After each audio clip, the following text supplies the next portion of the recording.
హెబ్రీయులకు రాసిన పత్రిక 11వ అధ్యాయం 6వ వచనం చదువుదాం. విశ్వాసము లేకుండా దేవునికి ఇష్టుడై ఉండుట అసాధ్యము. దేవుని యొద్దకు వచ్చేవాడు ఆయన ఉన్నాడనియు తన్ను వెదుకువారికి ఫలము దయచేయవాడనియు నమ్మవలని కదా.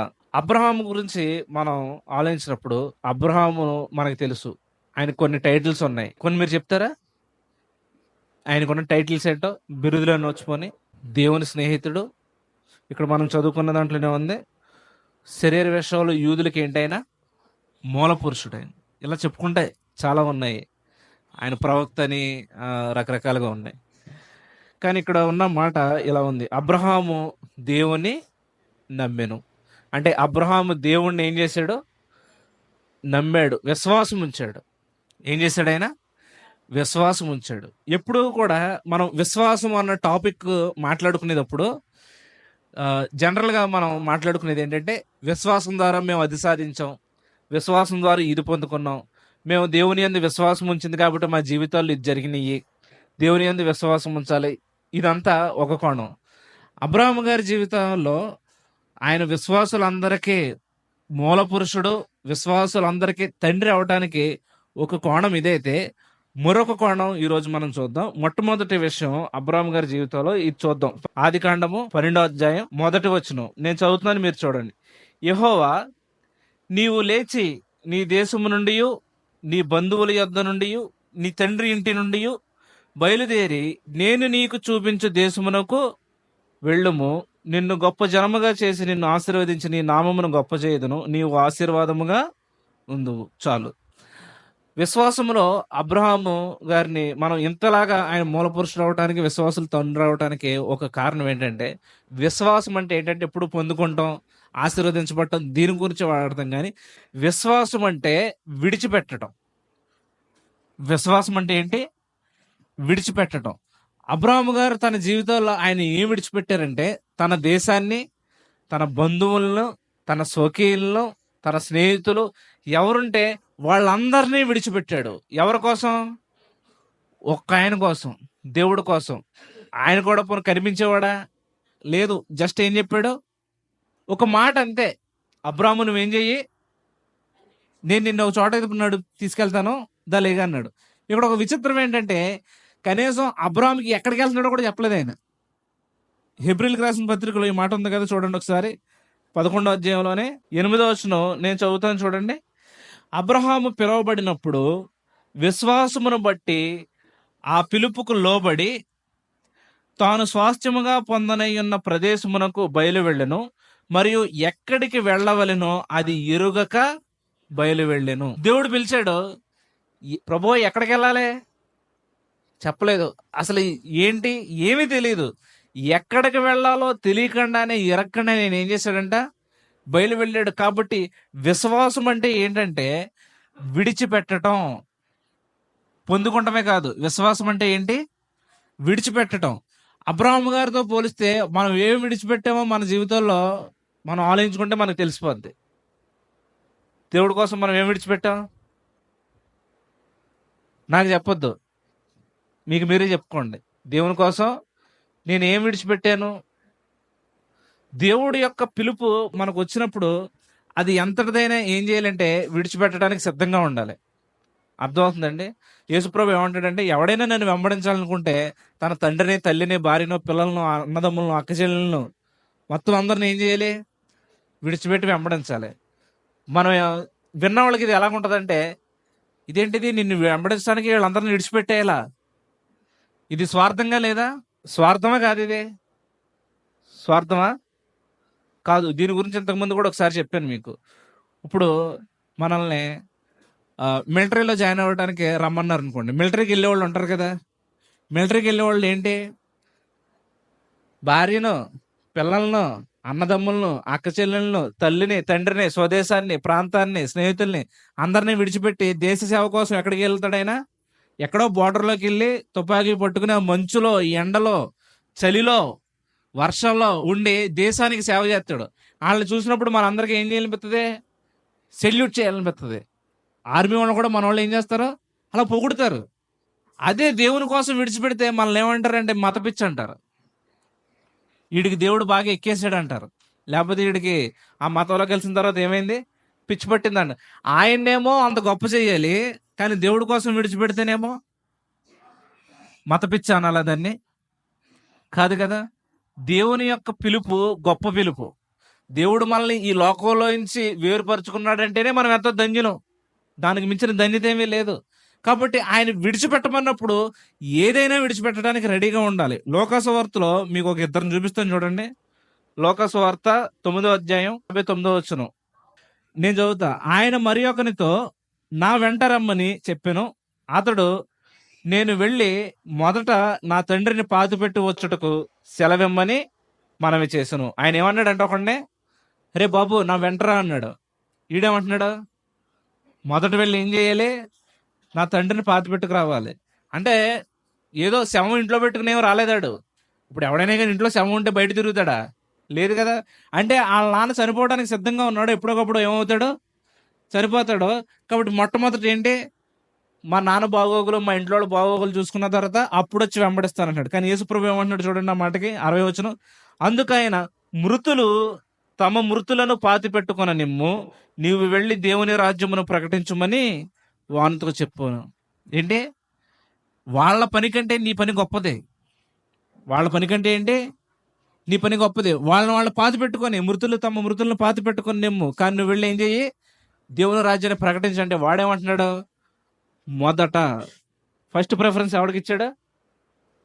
వాళ్ళ ఇంట్లో వాళ్ళకి ఇచ్చాడు, వాళ్ళ నాన్నకి ఇచ్చాడు, దేవునికి ఇవ్వలేదు. రెండోవాడు చూడండి, 61వ వచనం. మరి ఒకడు, ప్రభువా నీ వెంట వచ్చేదని గాని నా ఇంటనున్న వారి యొద్ద సెలవు తీసుకుని వచ్చుటకు మొదట నాకు సెలవిమ్మని అడుగుగా. ఈడేమంటున్నాడు? ప్రభు వస్తాను, కానీ మా ఇంటికి వెళ్ళి ఏం చేస్తాను?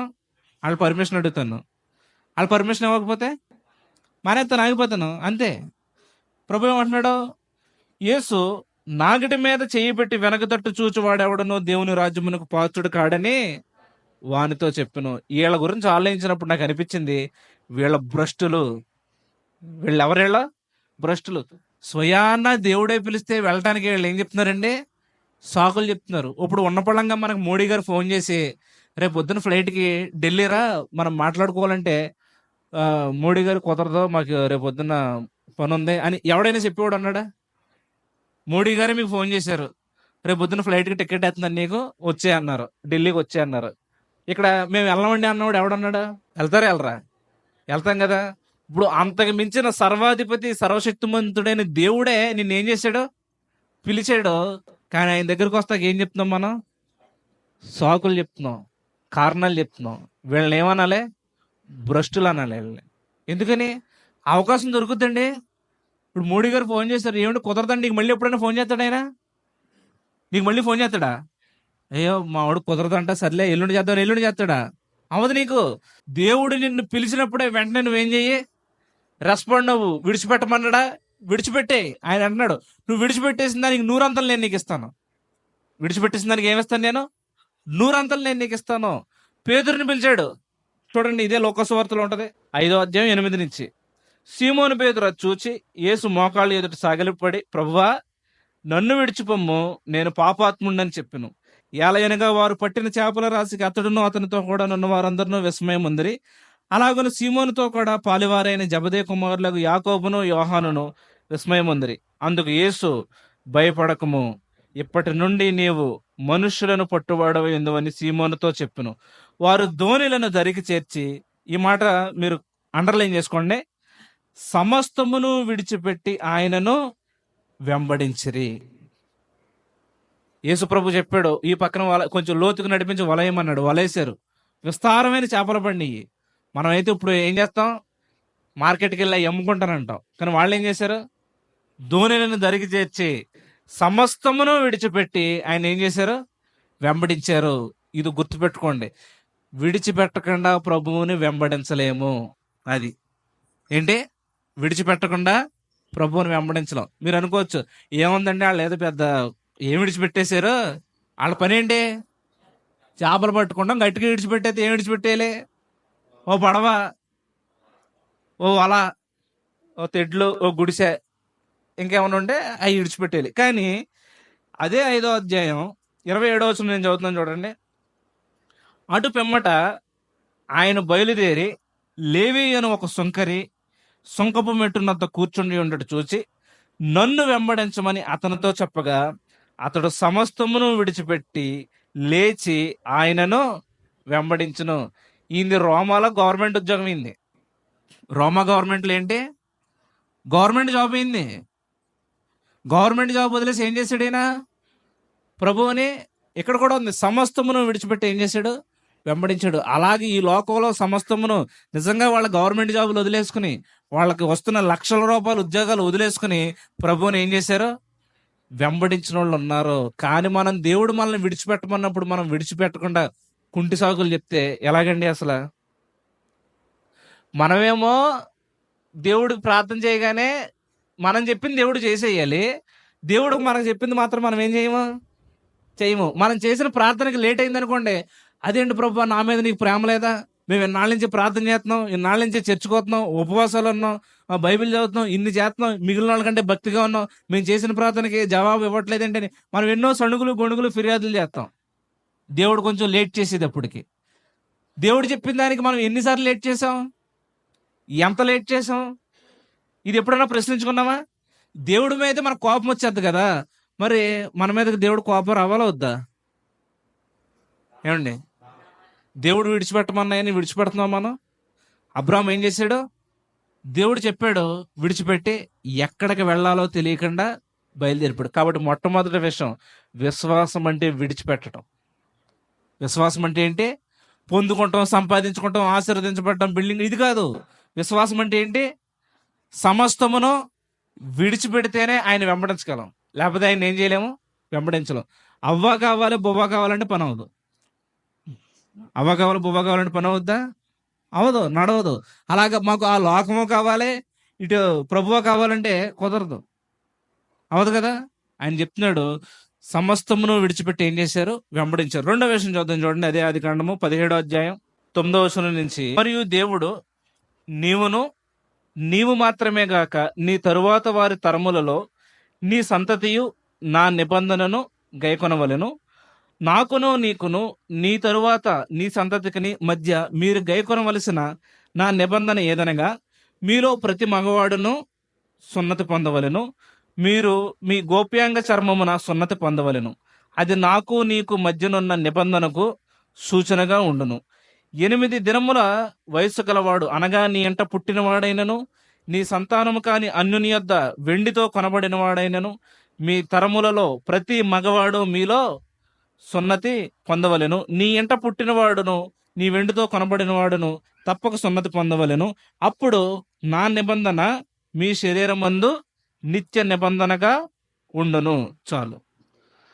దేవుడు అబ్రాహాంకి 99 సంవత్సరాలప్పుడు ప్రత్యక్షమయ్యి, అబ్రాహాము ఇంకెప్పుడు ఏం చేయొద్దు, నువ్వు తప్పు చేయొద్దు, నా సన్నిధిలో ఏం చెయ్యి, నిందారహితుడిగా నడుచుకో అని చెప్పి, ఇక్కడి నుంచి నీ పేరేంటి? అబ్రాహాం కాదు. అబ్రాహాంని మార్చిన తర్వాత అబ్రాహాంతో ఏం చేస్తాడంటే నిబంధన చేస్తాడు. మీ ఇంట్లో ఉన్న 8 రోజుల నుంచి మొదలుకొని మగవాళ్ళందరూ కూడా ఏమవ్వాలి? సున్నతి పొందాలి. అది నీకు నాకు మధ్య ఏంటి? నిబంధన అని చెప్పాడు. ఇక్కడ దేవుడు చెప్పింది ఏంటంటే సున్నతి పొందమని చెప్పాడు, కానీ ఎప్పుడు పొందాలి, టైము, డేటు ఏమి ఇవ్వాల. చెప్పాడు అంతే. ఏమని? అబ్రాహాము ఇలా చెయ్యి, మీ ఇంట్లో మీకు ఇంట్లో మగవాళ్ళందరూ ఏం చేయాలి? అందరూ సున్నతి పొందాలి చెప్పాడు. కానీ ఫలానా అప్పుడు చెయ్యాలి, ఫలానా టైంకి చెయ్యాలి, ఫలానా డేట్కి చెయ్యాలి అని చెప్పలేదు. చెప్పాడు అంతే. మనమైతే ఎప్పుడు చేస్తాం? ఒక్క పేజీ వెనక్కి తిప్పండి. 23వ వచనం నేను చదువుతున్నాను. అప్పుడు అబ్రహాము తన కుమారుడైన ఇష్మాయేలును తన ఇంట పుట్టిన వారిని అందరినీ, తన వెండితో కొనబడిన వారందరినీ, అబ్రహాము ఇంటి మనుషులలో ప్రతివానిని పట్టుకుని దేవుడు తనతో చెప్పిన ప్రకారము ఆ దినమందే వారి వారి గోప్యాంగ చర్మమున సున్నతి చేసెను. ఎప్పుడు చేశాడు? ఈ రోజు చెప్పాడు, ఆ రోజే చేశాడు. మనమైతే ఎప్పుడు చేస్తాం? మళ్ళీ ప్రభు ప్రత్యక్షమై చెప్తాడు కదా, అప్పుడు చేద్దాం అనుకుంటాం. కానీ ఆయన ఏం చేశాడు? ఆ రోజు చెప్పాడు, ఆ రోజు చేశాడు. విశ్వాసం అంటే వెంటనే చేసేయటం. విశ్వాసం అంటే ఏంటి? వెంటనే చేసేయటం. దాని గురించి ఆ అబ్రాహాము గురించి దేవుడు ఎంతో సంతోషించాడు. ఎందుకంటే తర్వాత తరాలలో కూడా తన పిల్లలకి ఎలాగ నీతిగా నడుచుకోవాలో అబ్రాహాం ఏం చేశాడు, ముందుగా నేర్పుతాడని నేను ఎరిగి ఉన్నాను. అబ్రాహాం ఏం చేస్తాడో కూడా నాకు తెలుసు. ఎందుకని? అబ్రాహాం పని దేవుడు చెప్పింది వెంటనే చేసేయటం. మనతో దేవుడు చాలా చెప్పాడు చేయమని. చేసాము మనం? చేయలే. కొన్ని వెంటనే చేయలేదు. ఆయనకి విధేయత వెంటనే చూపించలేదు, ఆలస్యంగా చూపించాం. ఒక దైవజనుడు ఇలాగ అన్నాడు, ఆలస్యంగా చూపించిన విధేయత కూడా అవిధేయతేనంట. ఆలస్యంగా చూపించిన విధేయత కూడా ఏంటి? అవిధేయత. ఇక్కడ ఇంకొక ఆయన కనబడతాడు, 19వ అధ్యాయం అదే ఆదికాండం చూడండి ఒకసారి, 15 నుంచి నేను చదువుతాను. 19:15. తెల్లవారినప్పుడు ఆ దూతలు లోతును త్వరపెట్టి, లెమ్ము, ఈ ఊరి దోష శిక్షలో నశించిపోకుండా నీ భార్యను ఇక్కడనున్న నీ 2 కుమార్తెలను తీసుకుని రమ్మని చెప్పిరి. లోతు దగ్గరికి 2 దేవదూతలు వెళ్ళారు. వెళ్ళి ఏం చెప్పారు? దేవుడు సొదొమ గొమొర్రాని ఏం చేస్తాడు? అగ్నిగంధకాలు కురిపించి చంపేస్తారు, దాన్ని లేగో, నీకున్న నీ పిల్లల్ని అందరినీ తీసుకుని లేగో అని చెప్పాడు.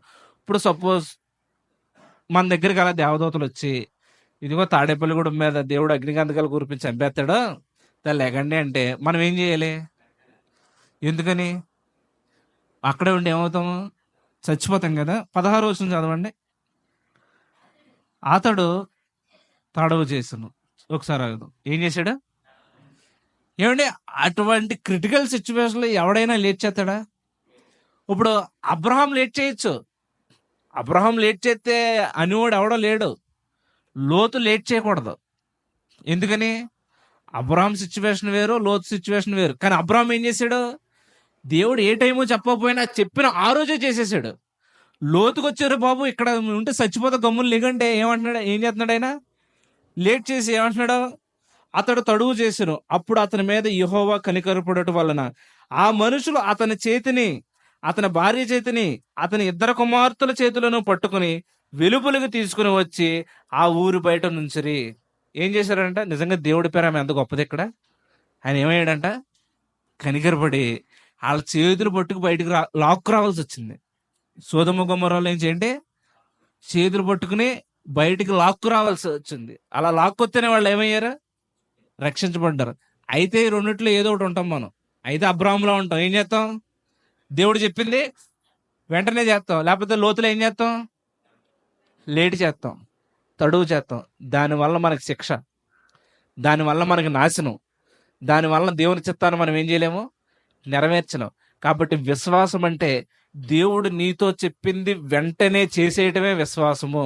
అబ్రాహాం ఏం చేశాడు? చెప్పాడు దేవుడు, ఎప్పుడు చేయాలో చెప్పలేదు, కానీ ఏం చేశాడు? వెంటనే చేసేసాడు. అర్థమైందండి? ఏం చేశాడు? వెంటనే చేశాడు. మీకు శాన దెయ్యాలు పట్టినాడు అంటాడు, మీకు తెలుసుగా. వాళ్ళ దెయ్యాలు పడతాడు, దేవుడు స్వస్థపరుస్తాడు. దేవుడు యేసుప్రభు ఏమంటాడంటే, నీకు జరిగిన కార్యాలన్నీ మీ ఇంటి వాళ్ళకి వెళ్ళి చెప్పు అంటాడు. వాడేం చేస్తాడు చెప్పండి? వాడేం చేస్తాడు? మార్క్స్ వార్తలో ఉంటుంది అన్నమాట. వాడు వెళ్ళి దెక్కపోలి అంతటా ప్రకటించాడండి. దెక్కపోలి అంటే 10 పట్టణాలు. ఎన్ని పట్టణాలు? మన తాడేపల్లిగూడెం లాంటి ఊర్లు ఎన్ని ఊర్లు? 10 ఊర్లు. దేవుడు ఎవరికి చెప్పమన్నాడు? మీ ఇంట్లో వాళ్ళకి చెప్పమన్నాడు. మనం మన ఇంట్లో వాళ్ళకి కూడా చెప్తలేదు. 10 పట్టణాల సంగతి పక్కనెట్టండి. మనం ఏం చేయట్లేదు? మన ఇంట్లో మన అన్నదమ్ములకి, అక్క చెల్లెలకి, మన బంధువులకి, స్నేహితులకి, మనోళ్ళకే చెప్పట్లేదు. దేవుడు ఏం చెప్పాడు? అరే బాబు నువ్వు వెళ్ళి మీ ఇంట్లో వాళ్ళకి చెప్పన్నాడు. ఆడేం చేశాడు? మొత్తం 10 ఊర్లకి చెప్పొచ్చాడు. మనల్ని ఏం చేయమన్నాడు? 10 ఊర్లకి చెప్పమన్నాడు. మీరు సర్వలోకమునకు వెళ్ళి సర్వసృష్టికి ఏం చేయండి? సువార్త ప్రకటించండి అన్నాడు. మనం సర్వసృష్టి సంగతి పక్కనెట్టండి. మన ఇంట్లో వాళ్ళకి దిక్కులేదు, మన స్నేహితులకి దిక్కులేదు. ఇప్పుడు మనం స్పీడ్గా ఉన్నామా, లేట్ ఉన్నామా? మన విశ్వాసం వెంటనే చేసేస్తుందా, లేట్ చేస్తుందా? గుర్తుపెట్టుకోండి. ఒకవేళ మనం చెప్పలేదనుకోండి, ఆడు చచ్చిపోతే నరకానికి వెళ్ళిపోతాడు. ఆడు నరకానికి వెళ్ళిపోయిన తర్వాత ఆడు మనల్ని చూపించి, ఇదిగో ఈడు నాకు చెప్పలేదంటే మన పరిస్థితి ఏంటి? ఘోరమా కదా? ఘోరమే. కాబట్టి విశ్వాసం అంటే విడిచిపెట్టడం, వెంటనే చేసేయటం. 3వ చూడండి ఒకసారి, 21వ అధ్యాయం 8వ వచనం నుంచి నేను చదువుతున్నాను. ఆ పిల్లవాడు పెరిగి పాలు విడిచెను. ఇస్సాకు పాలు విడిచిన దినమందు అబ్రహాము గొప్ప విందు చేసెను. అప్పుడు అబ్రహామునకు ఐగుప్తురాలైన హాగరు కనిన కుమారుడు పరిహసించుట శారా చూచి, ఈ దాసిని దీని కుమారుని వెళ్ళగొట్టుము.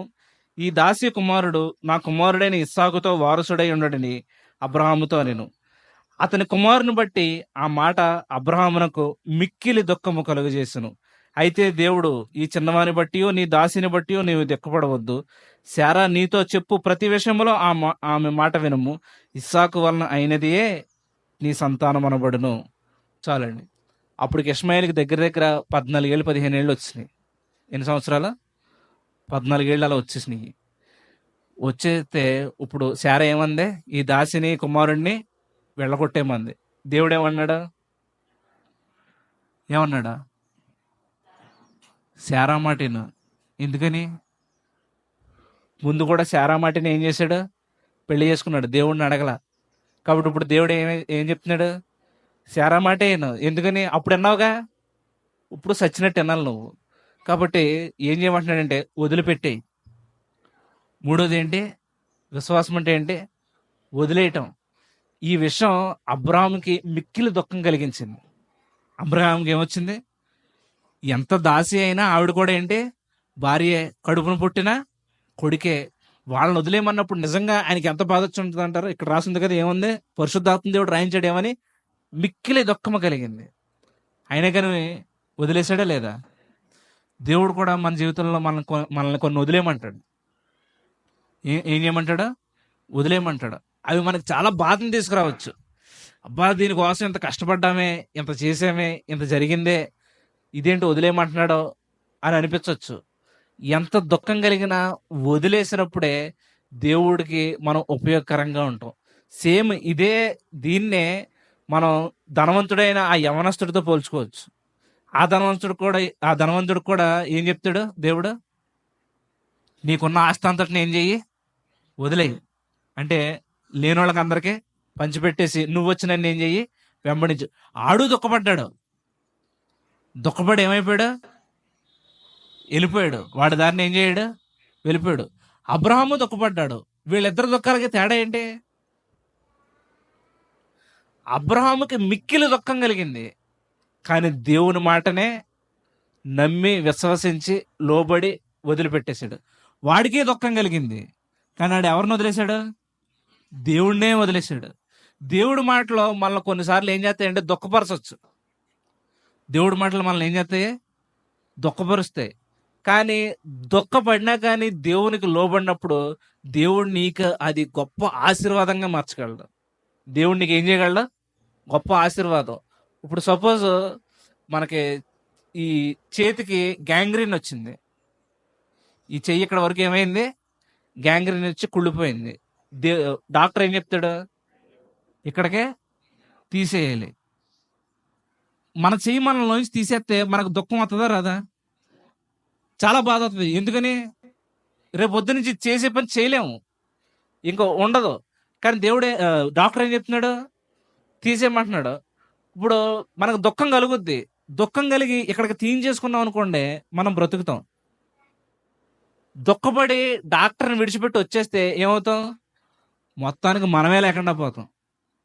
ఇప్పుడు ఎవరికైనా, ఇప్పుడు మా మామయ్య ఉన్నాడో, ఆయన కాల్ తీసేశారు. ఇక్కడికి ఏం చేశారు? కాల్ తీశారు. అది దుఃఖమే కదా? దుఃఖమే. కానీ అది తీయకుండా వదిలేస్తే ఆయన శరీరం అంతా ఈ పాటికి ఏమైపోతాడు? ఎప్పుడో సమాధిలోకి వెళ్ళిపోతాడు. దేవుడు చెప్పి మన జీవితంలో కూడా కొన్ని అలాగే ఉంటాయి. అవి దుఃఖపరుస్తాయి. కన్నీళ్లు కార్చాల్సి వస్తుంది, రక్తం చిందుద్ది, ఎంతో బాధ అనుభవించాలి. కానీ చివరికి అది మనకి సంతోషాన్ని మిగులుస్తుంది. చివరికి ఏమొస్తుంది? మనకి సంతోషం. కాబట్టి దేవుడు నిన్ను ఏది వదిలేయమన్నాడో దాన్ని ఏం చెయ్యి? వదిలే. దేవుడికి మనకి మధ్యలో అడ్డుగా ఉండి ఏయో కొన్ని ఉన్నాయి. దేవుడికి నీకు మధ్యలో ఏమున్నాయి? అడ్డుగా కొన్ని ఉండొచ్చు. అది ఏదైనా అవ్వచ్చు. దేవుడు చెప్తున్నాడు, దాన్ని ఏం చెయ్యి? విడిచిపెట్టే. నేను మీకు ఒకసారి చెప్పాను, నేను ఫేస్బుక్లో పేజ్ క్రియేట్ చేశాను. దానికి క్రిస్టియన్ పేజ్ అంటే ఎవడో లైకులు కొట్టడం. దాన్ని ఎంతో కష్టపడి వాక్యాలు పెట్టి అవి పెట్టి ఇవి పెట్టి, అంటే లైకుల కోసం కాదు, కానీ దేవుడు వాక్యం వెళ్ళాలి, నిజమైన వాక్యం వెళ్ళాలి ఎంతో చేశాను. దగ్గర దగ్గర 2000 మంది లైక్ చేశారు. ఓ రోజు ప్రార్థన చేసినప్పుడు దేవుడు నన్ను ఏమన్నాడంటే ఆ పేజ్ తీసేయమన్నాడు. ప్రసన్నకి తెలుసు దీని గురించి బాగా. దేవుడు ఏం చేశాడు? తీసేమన్నాడు. ప్రభా, ఎంతో దాంట్లో ఎన్నో చేసి పెట్టాను నేను. తీసేయమన్నాడు. ఎందుకంటే అది దేవుడికి నాకు అడ్డొచ్చేస్తుంది. దేవుడికి నాకు ఏం అవుతుంది, అడ్డొచ్చేస్తుంది. ఎలా అడ్డొస్తుందంటే నేనేమనుకుంటున్నాను, దేవుడి పనే నేను చేస్తున్నాను. నేను చేసేది ఏంటి, దేవుడి పనే, అనేకులకి మేలుకరమైన పనే. కానీ అది నాకు మేలు లేదు. అది ఎవరికి మేలు లేదు, నాకు దేవుడికి మధ్యలో నాకు మేలు లేదు. దేవుడికి నాకు మధ్యలో అది పరిచర్య అవ్వచ్చు, అది చిన్న చితక పరిచర్య అవ్వచ్చు. ఆ పరిచర్య అడ్డమైపోయింది. దేవుడు ఏమన్నాడు ఇప్పుడు, తీసేమని. అది తీయాలంటే నా హృదయంలో చాలా బాధ వచ్చింది. మొత్తానికి ఏం చేశాను, తీసేశాను. దేవుడికి నాకు మధ్యలో ఏమైపోయింది, మధ్యలో పోయింది. దేవుడికి నాకు మధ్యలో సంబంధం కలిసిపోయింది. ఒక పాస్టర్ గారు ఉండేవాడు, అంటే ఆయన యవనస్తుడు, సేవకుడు. ఆయన ఏం చేశాడంటే, ఆయన పేరు రీస్ హ్యావెల్స్. ఆయన ఏం చేశాడంటే క్రైస్తవుల కోసం ఒక మిషన్ ఏర్పాటు చేశాడు. ఆయన క్రైస్తవుల కోసం, అన్యుల కోసం కూడా ఒక మిషన్ ఏర్పాటు చేశాడు. అది కొంచెం అభివృద్ధి చెందింది, ఎదిగింది. ఈయన పక్కనుండే ఒక ఆయనకి అసూయ వచ్చింది. పక్కనున్న ఆయనకి ఏమొచ్చింది, అసూయ వచ్చింది. మొత్తం ఈయనే చేస్తున్నాడు, ఈయనే కనబడుతున్నాడు, ఈయనే హైలైట్ అవుతున్నాడు అని చెప్పి పక్కనున్న ఆయనకి అసూయ వచ్చింది. దేవుడు రీస్ హ్యావెల్స్తో ఏం చెప్పాడు తెలుసా, నువ్వు ఆ మిషన్లో నుంచి వెళ్ళిపోయి ఆ మిషన్ ఆయనకి ఇచ్చే అన్నాడు. ఏం చేయమన్నాడు, ఆ మిషన్లో నుంచి నువ్వు లేచి వెళ్ళిపో, నీ మీద ఎవరైతే అసూయ పడుతున్నాడో ఆయనకి ఆ మిషన్ ఇచ్చే అన్నాడు. ఇప్పుడు ఎలా ఉంటుంది చెప్పండి, ఎలా ఉంటుంది, బాధగా ఉంటుందా ఉండదా? ఒక మిషన్ స్థాపించి దాన్ని అభివృద్ధిలోనికి తీసుకొచ్చి ఎంతోమంది రక్షణ పొందడానికి ప్రజలు వచ్చినప్పుడు ఈయన మీద అసూయపడే ఒక ఆయనకి దేవుడు ఇచ్చేయమంటే ఈయన హృదయం నొప్పెట్టదా? ఖచ్చితంగా నొప్పెట్టద్ది, బాధ వచ్చింది. అయినా కానీ నేను ఏం చేశాడు, ఇచ్చేసాడు. అప్పుడు దేవుడు ఏం చెప్పాడో తెలుసా, నీకు ఇది కాదు, నీకోసం ఏం చేశాను, ఇంకో పరిచర్య సిద్ధపరిచి ఉంచాను. కాబట్టి దేవుడు మనల్ని ఏదైతే వదిలేయమన్నాడో అది ఏం చేయండి, వెంటనే వదిలేయండి. అది దుఃఖం కలిగించవచ్చు, బాధ కలిగించవచ్చు. మీకు పౌలు గారి గురించి, బర్నబా గారి గురించి తెలుసు. చెప్పాలంటే బర్నబా గారే సీనియర్. బర్నబా గారు ఏంటి, సీనియర్. పౌలుని చేర్చుకున్నాడు, పౌలు గారికి పేరు వచ్చింది. బర్నబా గారు కుళ్ళిపోయారా, లేదు. బర్నబా పొజిషన్ ఎవరికి ఇచ్చేశారు, పౌలుకి ఇచ్చేసాడు. పౌలు ఏమైపోయాడు అంటే ఇప్పుడు ముఖ్య ప్రసంగికుడు అయిపోయాడు. పౌలు ఏమయ్యాడు, ముఖ్య ప్రసంగికుడు. బర్నబా గారు ఏమయ్యారు, తగ్గిపోయారు. వదిలేయడానికి ఇష్టపడ్డా లేదా? దావీదు, యోనాతాన్ అంతే. రాజు ఎవరవ్వాలి, యోనాతాన్ అవ్వాలి. సింహాసనం మీద కూర్చోవలసింది యోనాతాను. కానీ యోనాతానికి అర్థమైంది దేవుని చిత్తం ఎవరి మీద ఉంది, దావీదు మీద ఉంది. తన విల్లును, ఆ బాణాలని, నడికట్టును తీసి ఏం చేశాడు, దేవుడు నీకేస్తాడు. యోనాతాన్ తగ్గిపోయాడా లేదా? నిజంగా యోనాతాన్ క్యారెక్టర్ ఆలోచించండి మీరు, ఎంత గొప్ప క్యారెక్టర్ అది. అసలు బైబిల్లో చూసినప్పుడు బాధ కలగదా? ఒక దేశానికి రాజుగా, రాజరికంగా ఒక రాజుగా ఏలాల్సినోడు తన సింహాసనాన్ని ఇంకొకటికి ఇచ్చేయడం అంటే అది అసలు ఎంత గొప్ప విషయం ఆలోచించండి. కాబట్టి దేవుడు మనల్ని వదిలిపెట్టేమన్నప్పుడు ఏం చేయండి, వదిలేయండి. అది దుఃఖం కలిగిస్తుంది, బాధ కలిగిస్తుంది, అయినా సరే వదిలేయండి. దేవుడు దానికి మించింది, నీకు శ్రేష్టమైనది ఏం చేస్తాడో సిద్ధపరిచి ఉంచుతాడు. మరొక విషయం చూద్దాం, చూడండి. ఆదికాండము 22వ అధ్యాయం మొదటి నుంచి నేను చదువుతాను.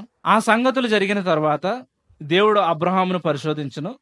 ఎట్లనగా ఆయన అబ్రహామా అని పిలువగా అతడు చిత్తము ప్రభువా అనెను. అప్పుడు ఆయన, నీకు ఒక్కడై ఉన్న నీ కుమారుని అనగా నీవు ప్రేమించు ఇస్సాకును తీసుకుని మోరియా దేశమునకు వెళ్ళి అక్కడ నేను నీతో చెప్పబో పర్వతములలో ఒకదాని మీద దహన బలిగా అతన్ని అర్పించమని చెప్పెను. చాలు. మరొక విషయం, విశ్వాసం అంటే ఇచ్చివేయటం. ఏంటి, ఇచ్చివేయటం. అబ్రాహాముకి ఇస్సాకుని ఎవరిచ్చారు, దేవుడే ఇచ్చాడు. ఇప్పుడు మళ్ళీ కావాలని ఎవరు అడుగుతున్నారు, దేవుడే అడుగుతున్నాడు. కాబట్టి అబ్రాహాము ఇష్మాయేలు విషయంలో దుఃఖపడ్డాడు, కానీ ఇస్సాకు విషయంలో దుఃఖపడలా. ఇష్మాయేలు విషయంలో ఏమొచ్చింది, ఆయనకి మిక్కిలి దుఃఖం కలిగింది. కానీ ఇస్సాకు విషయంలో దుఃఖం లేదు. ఎందుకు దుఃఖం లేదు, దేవుడు ఇచ్చింది మరలా దేవుడికి తిరిగి ఇచ్చేయడానికి అబ్రహాము సంకోచించలేదు. దేవుడు ఇచ్చింది అబ్రహాము మరలా దేవుడికి తిరిగి ఇచ్చేయడానికి అబ్రహాం మనసులో బాధపడ్డా, లేదు. యోబు గారి గురించి కూడా మీకు తెలుసు, ఆయన ఏమంటాడా, యెహోవా ఇచ్చినా యెహోవాయే తీసేసుకున్నాడు.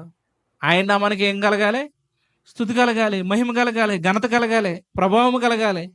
కాబట్టి దేవుడు మనల్ని ఏదైనా ఆయనకి ఇచ్చేమన్నప్పుడు వెంటనే ఏం చెయ్యి, ఇచ్చేయి. ఇవ్వగలమా మనం, ఇవ్వగలమా?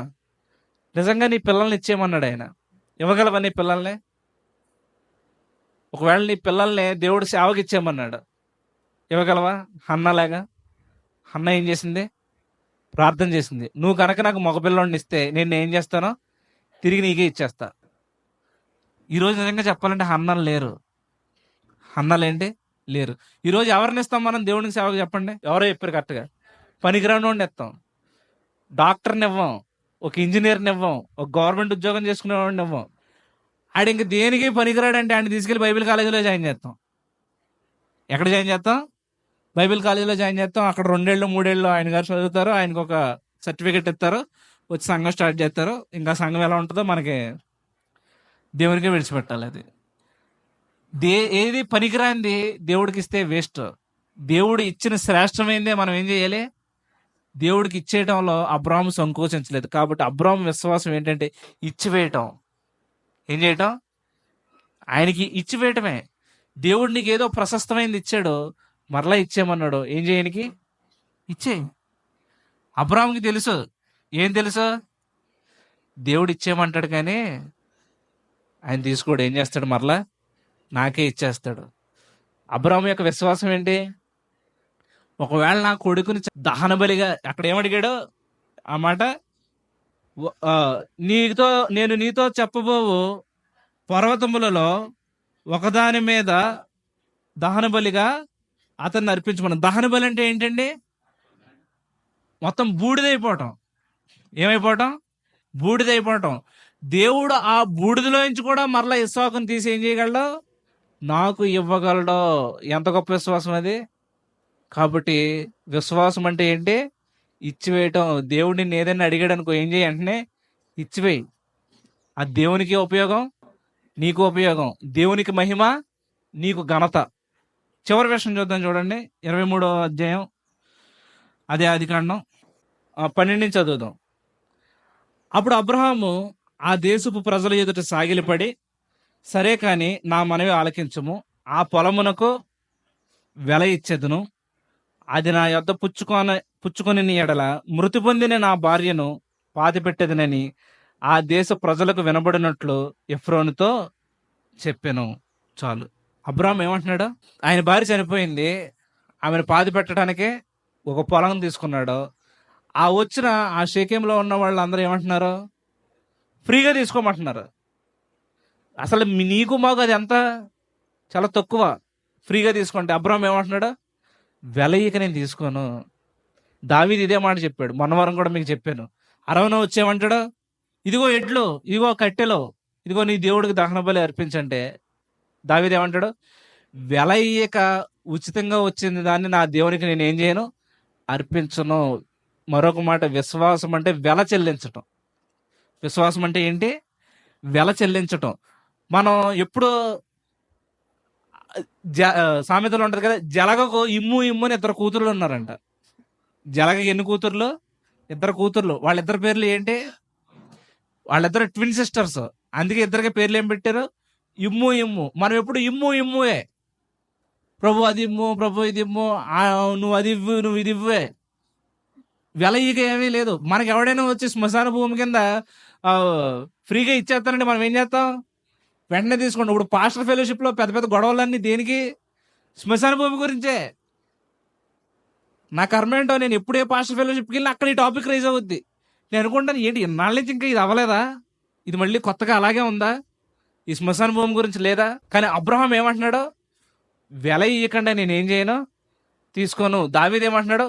వెల చెల్లించకుండా ఫ్రీగా వచ్చిన దాన్ని నా దేవునికి అర్పించను. మనకి ఎవడైనా ఫ్రీగా ఇత్తం కావాలి. అందుకే యేసుప్రభు ఏమంటాడంటే, పుచ్చుకొనుట కంటే ఇచ్చుట ధన్యము. మనకే ఇచ్చుట కంటే పుచ్చుకొనుట ధన్యం. ఎవడన్నా మనకి అది ఇవ్వాలి, ఇది ఇవ్వాలి, అది కావాలి, ఇది కావాలని కోరుకుంటూ ఉంటాం. మనం మాత్రం ఎవడికి ఏం చేయమో అస్సలు. కొంతమంది చెప్తారు కదా, వీడు ఎంగిల్ చేత్తో కాకిని కొట్టాడంట. ఎంగిల్ చేత్తో ఏం చేయడు? కాకిని కొట్టడు. ఎందుకు? ఆడి చేతిలో ఉన్న అన్నం మెతుకులు ఏమవుతాయి? కాకి తినేద్దేమో అని చెప్పి. కాబట్టి అటువంటి పిసినారులు కూడా పరలోకం వెళ్ళరు. దేవుడి కొరకు మనం ఏది చేసినా వెల చెల్లించాలి. వెల చెల్లించలేని భక్తి వ్యర్థం. ఇప్పుడు ఒకవేళ వెల చెల్లించకుండా ఫ్రీగా ఇప్పుడు ఆ దావీదు గారు అడిగారు, వాడు ఫ్రీగా వచ్చేసాడు అనుకోండి, లేదు లేదు నా దేవునికి నేనేంటి నాదే ఇస్తాను. దావీదు దేవుడికి ఒక ప్రామిస్ చేశాడు, ప్రభువా నీ కోసం మందిరం కడతాను అన్నాడు. ఆ ప్రామిస్ చేసి ఒక మాట చూపిస్తాను చూడండి మీకు. కీర్తన గ్రంథం 132 కీర్తన 2వ వచనం నుంచి నేను చదువుతున్నాను చూడండి. అతడు యెహోవాతో ప్రమాణపూర్వకంగా మాట ఇచ్చి యాకోబు యొక్క బలిష్ఠునికి మొక్కుబడి చేసెను. ఎట్లనగా యెహోవాకు నేను ఒక స్థలము చూచు వరకు, యాకోబు యొక్క బలిష్ఠునికి ఒక నివాస స్థలము నేను చూచు వరకు నా వాసస్థానమైన గుడారములో నేను ప్రవేశింపను. నేను పరుండు మంచం మీదకి ఎక్కను, నా కన్నులకు నిద్ర రానియ్యను, నా కనురెప్పలకు కునుకుపాటు రానియ్యనెను. ఏమంటున్నాడు ఆయన? నా దేవునికి, దేవుడు ఈయనకి ప్రామిస్ చేస్తాం కాదు, ఈయనే దేవుడికి ప్రామిస్ చేశాడు. ఏమని? నేను నీ కొరకు ఒక మందిరం కట్టాలి. ఆ మాట ఉంది కదా, యాకోబు యొక్క బలిష్ఠునికి మొక్కుబడి చేసెను. ఎట్లనగా యెహోవాకు నేను ఒక స్థలము చూచు వరకు, యాకోబు యొక్క బలిష్ఠునికి ఒక నివాస స్థలము చూచు, నా వాసస్థానమైన గుడారములో నేను ప్రవేశింపను, నేను పరుండు మంచం మీదకి ఎక్కను, నా కన్నులకు నిద్ర రానియను. దేవుడు కొరకైన ఆ తీవ్రత మనలో లేకపోతే మన విశ్వాసులు మనం చెప్పుకోలేం. చెప్పుకున్నా కానీ వాళ్ళతో సమానంగా లేదు మన విశ్వాసం, అది ఒప్పుకోవాల్సి వచ్చినట్టు. వాళ్ళతో సమానంగా లేదు. కాబట్టి విశ్వాసం అంటే వెల చెల్లించటం. అర్థమైందండి? మొట్టమొదటి విషయం ఏంటి? విశ్వాసం అంటే విడిచిపెట్టడం, విశ్వాసం అంటే వెంటనే చేసేయటం, విశ్వాసం అంటే వదిలివేయటం, విశ్వాసం అంటే ఇచ్చివేయటం, విశ్వాసం అంటే వెల చెల్లించటం. ఎప్పుడు ఇమ్ము ఇమ్ములాగా అది పొందుకుంటూ ఇది పొందుకుంటవే కాదు. దేవుడు మనల్ని విడిచిపెట్టమన్నవే, దేవుడు మనల్ని చేయమన్నవే, దేవుడు మనల్ని వదిలిపెట్టమన్నవే, దేవుడు మనల్ని ఇచ్చేయమన్నవే, దేవుడికి వెల చెల్లించినవి. ఇవి మన జీవితంలో ఉన్నప్పుడే మనం కూడా ఏం చెప్పుకోగలం? అబ్రాహాముతో సమాన వారసులు అని చెప్పుకోగలం, అబ్రాహాము యొక్క పిల్లలము అని చెప్పుకోగలం. ఇవేమీ చేయకుండా మేము అబ్రాహాం పిల్లలం అని బాప్తిస్మ ఇచ్చే యోహాను గురించి మనతో ఏమంటాడు తెలుసా? ఈ రాళ్ల వలన అబ్రాహాముకు దేవుడు పిల్లలు పుట్టింపగలడు. అది విశ్వాసం అంటే. అర్థమైందండి? ఇది మరో కోణం. కాబట్టి మన అన్నయ్యలు చెప్పినట్టుగా ఎప్పుడు ఇంకా నువ్వు విశ్వసించు, నువ్వు నమ్ము, నువ్వు వచ్చేయి, ఇదే కాదు. విశ్వాసం అంటే వదిలేయటం, విడిచిపెట్టడం, వెల చెల్లించడం, ఇవన్నీ కూడా.